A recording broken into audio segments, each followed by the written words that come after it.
55% लोग ये मानते हैं कि नरेंद्र मोदी ही अगले प्रधानमंत्री का सवाल था, अगले प्रधानमंत्री के तौर पर किसे वो पसंद करेंगे। तो ऐसे में 55% लोगों ने नरेंद्र मोदी का नाम लिया है, 27% लोगों ने राहुल गांधी का, 2% ममता बनर्जी का। अब इसी के साथ आ जाइए आप इस सवाल पर कि किसकी बनेगी सरकार। 240 सीटों पर बीजेपी अटक गई थी 2024 के चुनाव में, लेकिन अगर आज हो चुनाव तो ये जो सर्वे है ये प्रतिबिंबित कर रहा है कि आज की जनता बीजेपी को अपने दम पर बहुमत देने के मूड में दिखाई दे रही है।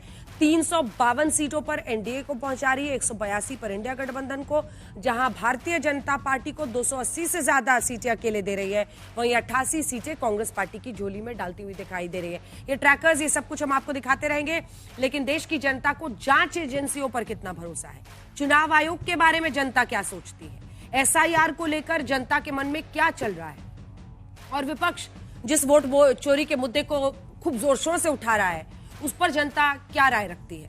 सबसे पहले आपको दिखाते हैं कि आखिर चुनाव आयोग के बारे में जनता की राय क्या है। क्या देश में स्वतंत्र और निष्पक्ष चुनाव होते हैं, fair and neutral, fair and free and fair elections. इसमें देखिए हां कहने वाले 57% लोग हैं। जनवरी 2026 के इस एमओटीएन में 57% लोग कह रहे हैं हां हमें भरोसा है, और वहीं अगस्त में अगर आप देखिए तो 64% थे। नहीं कहने वाले 37% हैं, जो पहले 32% थे, और 6% कह नहीं सकते वाले अब हो गए हैं, जो कि पहले 4% थे। तो ये एक चैलेंज है। वहीं जो अगला सवाल हमने चुनाव आयोग के ही मद्देनजर लोगों से पूछा, क्या वोट चोरी मुद्दा है जिसे राहुल गांधी उजागर कर रहे हैं, उठा रहे हैं? हाँ मायने रखता है, 40% कह रहे हैं, 14% कह रहे हैं कुछ हद तक मायने रखता है। वहीं नहीं मायने रखता है वाले 27% है, और 10% कह रहे हैं कि इसे बड़े मुद्दे मौजूद हैं। तो 37% इधर हुआ, उधर 54%। तो जाहिर तौर पर इस मुद्दे के उठाने के पक्ष में लोग हैं। क्या एसआईआर की प्रक्रिया राजनीतिक पक्षपात से मुक्त है? हाँ, प्रक्रिया राजनीतिक पक्षपात से मुक्त है। 50% लोग कह रहे हैं, नहीं वाले 38%। तो ये तो मुझे लगता है कि एसआईआर पर बहुत बड़ा टिक मार्क है जनता की तरफ से। जनता का टिक मार्क एसआईआर के ऊपर है, होना चाहिए, लेकिन प्रामाणिकता के साथ में और खुले तौर पे होना चाहिए। सबको साथ में लेकर के, और इसमें कहीं पर भी उंगली उठाने की गुंजाइश इलेक्शन कमीशन को नहीं देनी चाहिए। इलेक्शन कमीशन एक संस्था के रूप में आज भी मान्य है और उसकी क्रेडिबिलिटी पे उतने सवाल नहीं है, लेकिन अगर बात उठेगी तो उस बात के ऊपर क्लैरिटी के साथ में और अच्छे तरीके से चीजों को लागू करने की अपेक्षा जनता की है। अपेक्षा है। तो अपेक्षाओं की बात जहां तक है उसमें है, लेकिन इलेक्शन कमीशन के ऊपर प्रश्न चिन्ह लगाया जनता ने, ऐसा नहीं। दोनों चीजें। सुधांशु जी, देखिए, जो आपका सर्वेक्षण में से ही मैं एक बिंदु निकालता हूं। आपने कहा कि चुनाव फ्री एंड फेयर नहीं है कहने वाले 37% लोग हैं, और राहुल गांधी जी प्रधानमंत्री पद की पसंद है, ये 27% लोग हैं। तो जरा मैं जानना चाहूंगा कि ये 10% का डिफरेंस कैसे है? अर्थात जो लोग ये मुद्दा उठा रहे हैं, जो राहुल गांधी जी, उस मुद्दे के प्रति समर्थन करने वाले लोगों में से भी 10% लोग राहुल गांधी को प्रधानमंत्री के रूप में नहीं देखना चाहते हैं। मुझे लगता है या तो इस आंकड़े पर पुनर्विचार करने की जरूरत है, यह राहुल गांधी की व्यक्ति के रूप में क्रेडिबिलिटी पे यह आंकड़ा बहुत बड़ा प्रश्न चिन्ह है। अतुल जी, नहीं, डरना तो बीजेपी ने चाहिए कि मोदी जी के बाद तो इनके पास ताश के तरह पत्तों की तरह ढहने के सिवा कुछ नहीं है। तो इन्होंने जो कहा है कि एसआईआर के बारे में और वोट चोरी के बारे में, तो ये बात तो वास्तविकता है। तो इसका मैं तो भुक्तभोगी हूं। हम लोग खुद गए थे गणेश जी के पास, और ये बिल्कुल सही बात कही संजय जी ने कि इलेक्शन कमीशन, वो बोलते हैं ना कि seizures wife should be above suspicion, वैसा होना ही चाहिए। तो हमने उनसे कहा 11 लाख के डिस्क्रिपेंसीज है बॉम्बे के वोटर लिस्ट में, इसे दूर कीजिए। उन्होंने कहा हमारा कोई वास्ता नहीं है इससे, आप जाकर राज्य चुनाव आयोग से मिलिए। हमने कहा हम राज्य चुनाव आयोग से मिले। राज्य चुनाव आयोग ने कहा है वोटर लिस्ट में हम कुछ नहीं कर सकते, ये तो केंद्र की वोटर लिस्ट होती है। लेकिन वहां जिस बदतमीजी से गणेश कुमार जी, एक पूर्व केंद्रीय मंत्री अरविंद सावंत जी मेरे साथ थे, सांसद है, दूसरे अनिल देसाई जी सांसद है, और मैं कांग्रेस की तरफ से था महाराष्ट्र से। तो उन्होंने जिस तरह से बात की है, ये बात स्पष्ट तरीके से दिखता है कि हमें फ्री एंड फेयर चुनाव नहीं करने हैं, ये गणेश जी ने कहा। देखिए, जल्द से उंगली उठ गई है। सुधांशु जी, आप रहने दीजिए, मैं इलेक्शन कमीशन पे सवाल खड़े कर रहा हूँ। अब एसआईआर की बात, कौन नहीं चाहता एसआईआर होना चाहिए? बिल्कुल होना चाहिए। समरी रिवीजन हर वक्त होता है, लेकिन समरी रिवीजन करते वक्त जिस तरह से धांधलियां हो रही है, फॉर्म छप के आ रहे बीजेपी के ऑफिस से, क्यों फॉर्म का फॉन्ट और ये इलेक्शन कमीशन के फॉर्म का फॉन्ट 7 नंबर के, और ये जो फॉर्म सबमिट करे वो नहीं मिल रहे। इनके तरफ से काफी फॉर्म लिए जाते हैं, हमें 10 से ऊपर दिए नहीं जाते हैं। जब सुप्रीम कोर्ट ने कहा था कि आप general secretary, vice president, working president, ये लोग भी खामियां भर सकते हैं, हमने 89 लाख खामियां बिहार में दी थी, क्यों नहीं किए गए? घुसपैठिया एक भी नहीं निकला। तो ये पर्टिकुलर मैंने मुसलमान और दलित यही वोटर्स को डिलीट करने की कोशिश क्यों हो रही है? मैं स्पष्ट तरीके से बोलता हूं, क्योंकि मैं भी इस प्रोसेस को देख चुका हूं। तो अंजना जी, बात यह है कि देखिए, मैं चुनाव आयोग के बारे में बहुत साफ होना चाहिए, चुनाव निष्पक्ष होना चाहिए। चुनाव आयोग जरूरी है इस देश के लिए। चुनाव आयोग का क्रेडिबल होना उससे भी ज्यादा जरूरी है इस देश के लिए और लोकतंत्र के लिए। और जब सवाल उठते हैं तो उन्हें बजाय संघर्ष का रास्ता, मैं पहली बार 2 चुनाव आयुक्तों को देख रहा हूं जो कि विपक्ष पर तंज कसते हैं।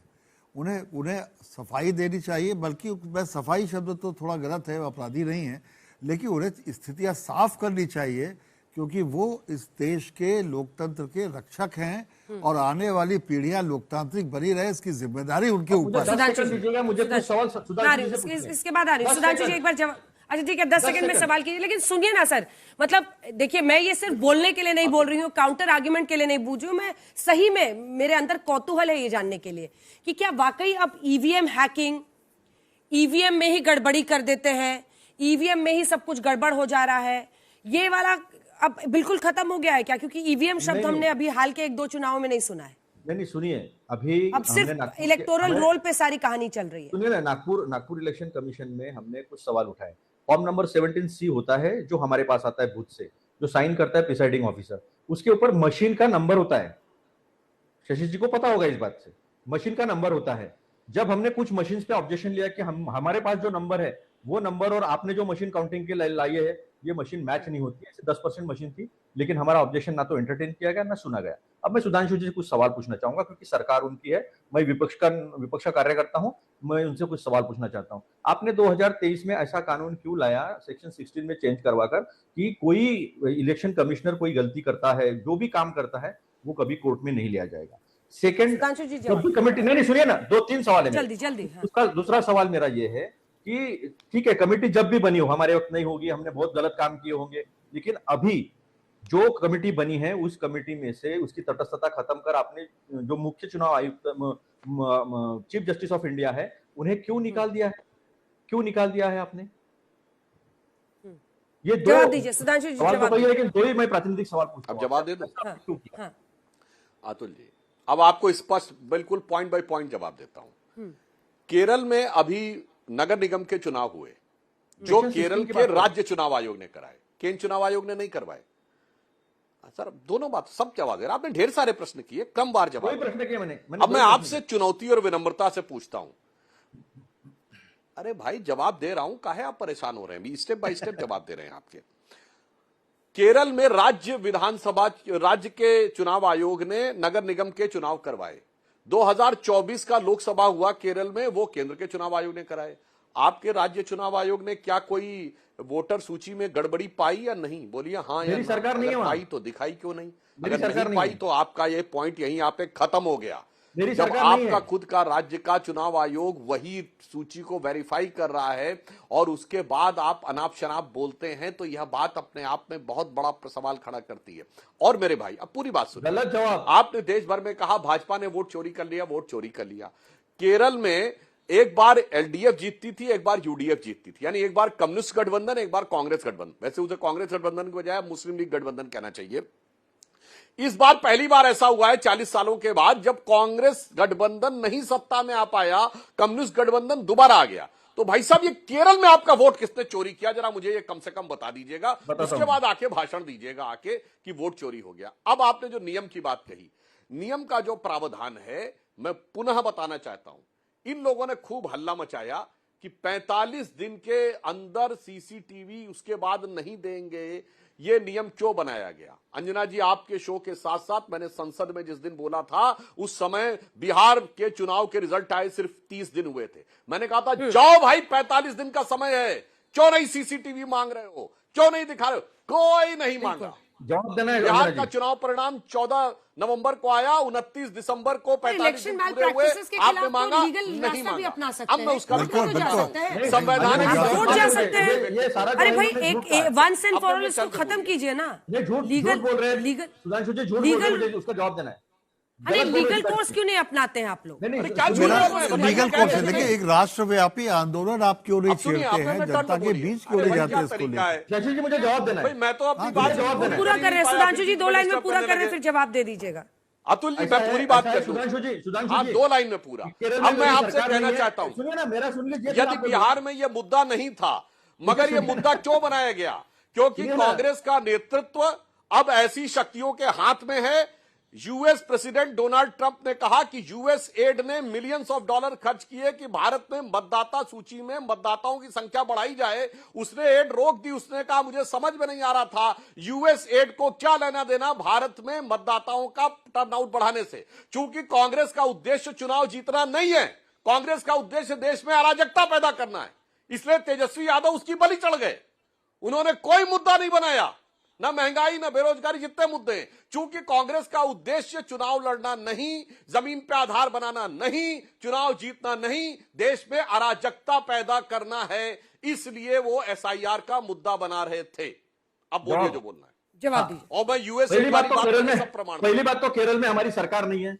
दूसरी बात, आपने 45 दिन की बात कही। आप मशीन रीडेबल वोटर लिस्ट क्यों नहीं देते? जब चंडीगढ़ हाईकोर्ट ने रूलिंग दिया था, आपने कानून बदल दिया, सेक्शन 93 चेंज कर दिया कि मशीन रीडेबल वोटर लिस्ट दो। मैं आपको 1 घंटे में ऑब्जेक्शन दिखा दूंगा। एक कॉन्स्टिट्यूंसी के एक पन्ने को छानने में हमें 6 महीने लग गए। क्यों झूठ बोलते सुधांशु जी? आप अच्छे प्रवक्ता हो, सांसद हो, ऐसे सांसद होकर पार्लियामेंट के बारे में झूठ बोलते हो, सांसद होकर केरल के बारे में हमें बताए जहां हमारी सरकार नहीं है। तो आप हमें ये जवाब दीजिए कि मशीन रीडेबल वोटर लिस्ट क्यों नहीं दे रहे आप? मशीन रीडेबल वोटर लिस्ट दो, हम दे देंगे।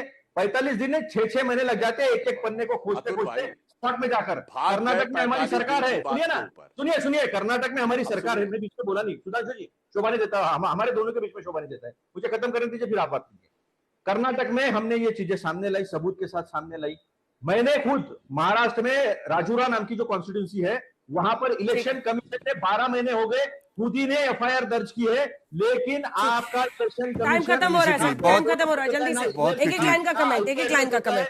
यशवंत जी, क्या है ये सर्वे, क्या कह रहा है? देखिए, सर्वे ये कह रहा है कि लोग चुनाव संस्था और चुनावी प्रक्रिया पे पूरा भरोसा करते हैं, लेकिन चाहते हैं कि काम बेहतर और पारदर्शी ढंग से होता रहे। इसलिए चुनाव आयोग से अपेक्षा भी है कि जो कीजिए पारदर्शी ढंग से, अच्छे ढंग से कीजिए। यहां पे एक व्यक्तिगत रूप से मैं एक बात जरूर कहना चाहूंगा कि इस देश ने नवीन चावला जैसे भी चुनाव आयुक्त देखे हैं, ठीक है ना, लेकिन उस समय पर भी विपक्ष के लोग या उनके घर में उनके माता पिता के घर पे जाकर के धरना प्रदर्शन नहीं करते थे। ठीक है, आप आयोग के ऊपर आरोप लगाइए, आप व्यक्तिगत रूप से फायदा नहीं, आयोग के ऊपर व्यक्तिगत किसी व्यक्ति के ऊपर आरोप लगा के मत जाइए। देखिए, लोकतंत्र में पारदर्शिता बहुत बड़ी आवश्यकता है। और मैं फिर कहना चाहूंगा, यदि चुनाव आयोग की बात है तो चुनाव आयोग की निष्पक्षता पर मैं बात नहीं कर रहा, लेकिन उन्हें और पारदर्शी बनना पड़ेगा और जो उन पर आरोप लगते हैं उसका जवाब उन्हें सही तरीके से संस्थागत रूप से देना, बिल्कुल देना ही चाहिए।